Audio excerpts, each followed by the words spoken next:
Oi, gente. Pois é, a Gabriela Prioli foi ao canal do Flow, não é? E teve uma altercação ali com o Monark, quando eles estavam falando de educação, que viralizou na internet.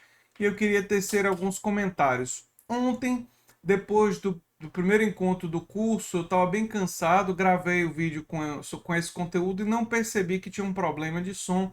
Soltei hoje pela manhã, estou regravando hoje.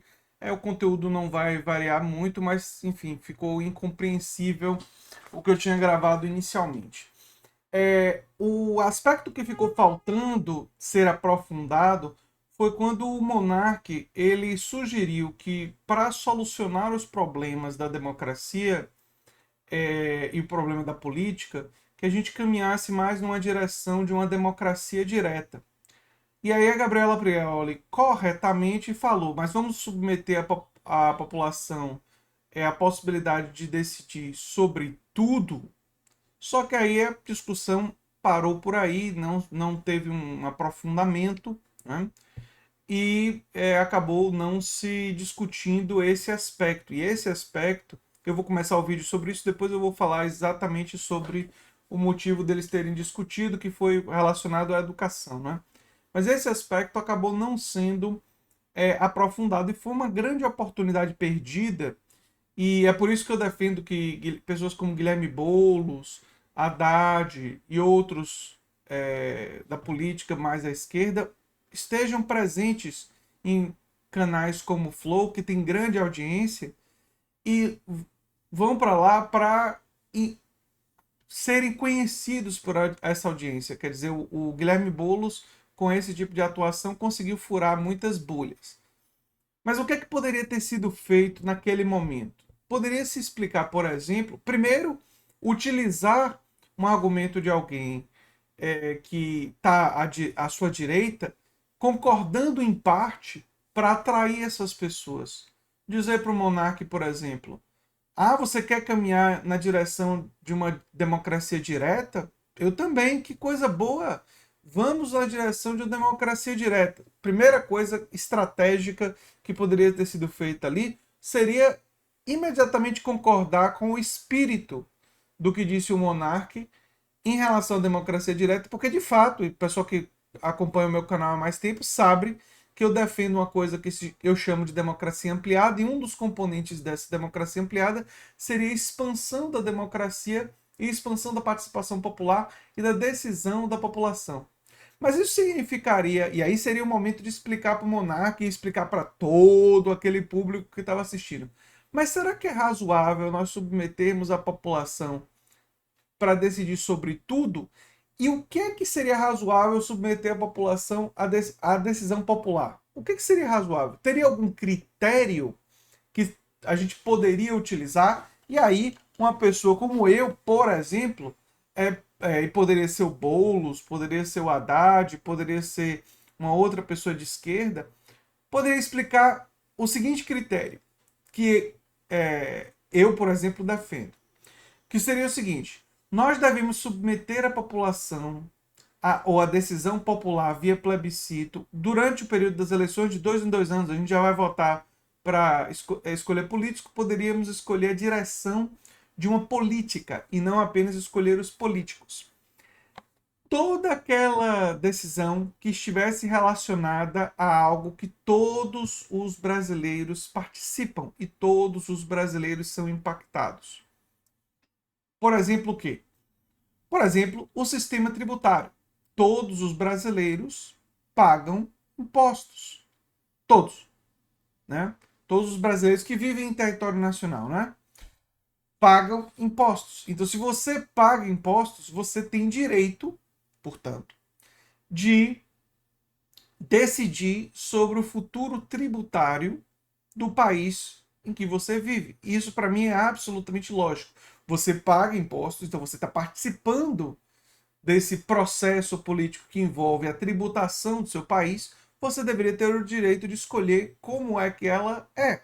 Se ela é mais progressiva, mais regressiva, se ela tributa mais os bancos ou menos os bancos, se ela tributa dividendos empresariais ou não tributa dividendos empresariais. Você poderia escolher isso. E como fazer isso de uma forma simples e que gerasse educação política? Simples. Você teria a coligação dos partidos em disputa na eleição, colocando para o plebiscito diferentes propostas. Então, por exemplo, o PT, o PSOL e o PCdoB poderiam ter uma proposta de reforma tributária. Eles poderiam chamar Brasil Mais Justo. Aí o PDT, o Cidadania e o PSB poderia ter uma proposta de reforma tributária do tipo progressividade já. Você poderia ter uma reforma do Paulo Guedes, desburocratiza Brasil, e você poderia, por exemplo, ter a proposta do DEM, do Democratas e tal, que diz assim, Estado pequeno já. Enfim, algumas eu estou dando nomes para vocês pensarem sobre as características. E aí você passaria um ano os partidos e as coligações explicando para a população a natureza dessas diferentes propostas de reforma tributária. E aí a população, quando ela decidisse qual é a reforma tributária que ela quer, essa coligação teria o direito de formar comissões e teria o direito de, digamos assim, ter mais poder, e uma palavra mais final, em, em vários aspectos dessa reforma tributária. Ela teria muito mais poder, a coligação que foi vitoriosa no plebiscito de definir a natureza da reforma tributária. Os outros partidos poderiam apitar mediante a composição da comissão que iria redigir a reforma, seria composta por percentuais da votação na eleição. Então, por exemplo, vamos supor que a proposta do PSOL e do PT ganhasse com, sei lá, 40%. Então, eles teriam 40% da cadeira da comissão. Aí a proposta do PDT tem 35%. Aí eles teriam 35% das cadeiras da comissão. E assim sucessivamente. E essa comissão iria escrever uma nova reforma tributária para o Brasil. E a influência maior seria da coligação dos partidos que deram a proposta que foi mais votada do ponto de vista popular. Os partidos tiveram a importância de formular a proposta e o povo escolheu a direção. Isso produziria enorme educação política, porque faria com que o povo brasileiro conectasse partidos políticos e políticos a ideias e propostas. Agora, o que não faz sentido o povo decidir sobre? Vou dar um exemplo concreto. Sobre a população transexual. Por que não faz sentido que a população decida sobre a população transexual? Porque os trans representam uma pequena minoria que a maioria dos brasileiros nem compreende direito o que são.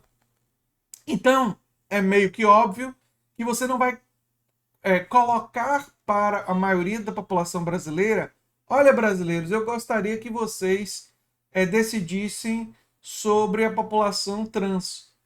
Os brasileiros, a maioria deles, não sabe o que é ser trans, não consegue se colocar no lugar de uma pessoa trans e nem conhece ou compreende muito bem o que é ser trans. A maioria, um percentual muito grande. Então, se você pedir para eles decidirem sobre a população trans, o que vai voltar vai ser senso comum, preconceitos, visões pouco amadurecidas sobre os dilemas da população trans. Nesse caso, o campo de batalha deve ser aonde? Deve ser no legislativo e deve ser especialmente no judiciário, quando podem se trazer especialistas sobre a população trans, quando a população trans pode aparecer lá e dialogar com juristas, e juristas que foram treinados para não serem dominados por essas paixões, o senso comum e tal, podem avaliar quais são os direitos da população trans. A população precisaria passar por um processo de amadurecimento muito longo ao longo dos anos para poder ter condições de decidir sobre a população trans. E eu estou usando o exemplo da população trans apenas para dizer que a população brasileira não deve decidir sobre aquilo que ela não conhece muito bem, sobre o direito de minorias. E por quê? Porque aí se corre o risco da maioria esmagar os direitos das minorias. Então a população brasileira deve decidir sobre o sistema tributário, sobre a educação, sobre saúde, sobre modelo de gestão, sobre modelo econômico, sobre qual tipo de modelo econômico priorizar, hierárquico ou cooperado, deve definir qual tipo de modelo de sistema de saúde deve definir, porque todos nós usamos o SUS, mesmo aqueles que têm plano particular também utilizam o SUS, porque o SUS garante uma alimentação sem contaminantes, o SUS trabalha com controle de zoonose, o SUS trabalha com controle epidemiológico. Então, a educação, todos nós somos impactados pelo sistema de educação pública, tendo em vista que ele impacta na capacidade da riqueza do país, na qualificação da mão de obra.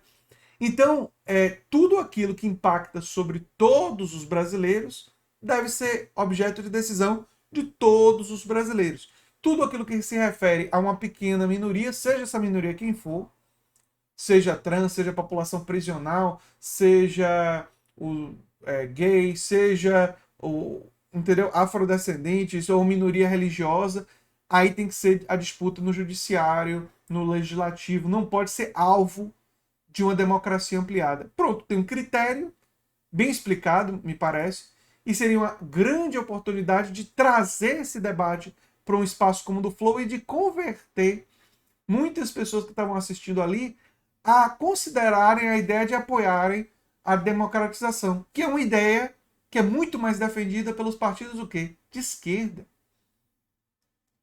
Perceba como seria, e foi uma oportunidade infelizmente perdida. Agora, falando de forma específica sobre educação, faltou também do debate ali, o Monark fez uma crítica meio que de senso comum sobre a educação. Diz que a educação do Brasil é muito ruim e tal. E aí a Gabriela Prioli diz, com base em que números? Com base em que? Ela demonstrou que a fala dele era uma fala superficial e que não tinha densidade. Que a Gabriela Prioli, nesse caso, está correta. Foi uma fala superficial. Mas o que também ficou ausente desse debate foi perguntar por que a educação brasileira ela é ruim.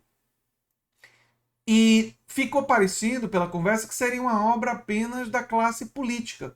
E aí é uma visão, que eu diria, ingênua do Estado, porque trata o Estado como se o Estado fosse um produto apenas da classe política. Não, o Estado é predominantemente um produto das classes dominantes, da qual os políticos fazem parte, mas não são o único elemento de.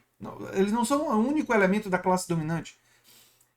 E a classe dominante, historicamente no Brasil, foi que produziu um Estado que produz um Estado autoritário, primeiro, que o período mais longo de democracia começou ali depois da Constituição Cidadã de 88, ou seja, o resto da história do Brasil tem alguns períodos democráticos e predominantemente foi autoritário. Além disso, um Estado patrimonialista, que tem o uso privado da coisa pública, e além disso, um Estado controlado por uma oligarquia vampiresca, né, que rouba do Estado e que usa do Estado para definir, para garantir a sua própria lucratividade. Né? Ela ocupa o Estado e que ceifa o Estado, né? Ela rouba do Estado permanentemente. Essa é a causa da educação ser de baixa qualidade, porque uma elite, uma classe dominante que quer que o Estado seja assim, é porque ela não quer uma população bem educada que tenha consciência da dominação que sofre por motivos óbvios. Uma população que conhecesse bem a exploração que ela sofre, ela se revoltaria contra essa elite. Ela se revolta. Elite não. É elite do atraso, como diz Gessé de Souza, né? Mas eu prefiro o termo oligarquia. Né? Essa oligarquia atrasada que nós temos, né? Pode ser o termo elite do atraso também, mas enfim, essa oligarquia atrasada que nós temos que domina o Estado brasileiro e que produz uma educação dessa forma. Uma outra coisa que ficou faltando e que a Gabriela Prioli poderia ter dito, né? Eu não sei se ela sabe disso, mas enfim, ela poderia ter comentado que os governos petistas, embora tenham deméritos e críticas a serem feitas que eu já fiz várias vezes aqui no canal, no tema da educação, eles ampliaram as vagas do ensino superior e muita gente pôde fazer faculdade por causa dos governos petistas. E essa é uma coisa objetiva que o governo petista promoveu durante o seu período, que melhorou o acesso à educação. O acesso à educação foi ampliado durante os governos petistas, o acesso à educação do nível superior. Isso não é irrelevante. Milhares de pessoas em todo o país fizeram faculdade por causa disso. Isso é relevante. É suficiente? Não. Significa que resolvemos o problema da educação no Brasil? Longe disso. Mas vale a pena, num debate sobre educação, lembrar desse aspecto, né? Mas você poderia lembrar também que faltou ampliar o investimento em escolas de tempo integral, faltou, enfim, expansão das escolas técnicas. Haveriam várias avenidas ali para se aprofundar o debate. E eu defendo que pessoas de esquerda vão para programas como o Flow e tentem aproveitar esse tipo de momento, esse tipo de discussão, para introduzir suas ideias. E é o que eu tenho para falar sobre esse assunto. Eu sou André Teixeira Jacobina, o canal é a Nova Máquina do Tempo. O curso de Marx foi um grande sucesso. A gente superou bastante o número de inscritos do curso de Bourdieu, que já tinha sido um sucesso. E eu fico muito agradecido a todos que divulgaram. E fiquem atentos, porque daqui a uns 2 ou 3 meses vai ter um novo curso aqui no canal. E a gente tem mais 3 cursos planejados para. Três? Isso, 3 cursos planejados para esse ano. Talvez esse ano e início do ano que vem, né? A gente chega aí mais 3 cursos aqui no canal e vai ser muito legal ter a ajuda de vocês na divulgação. Um abração e até o próximo vídeo. Tchau, tchau.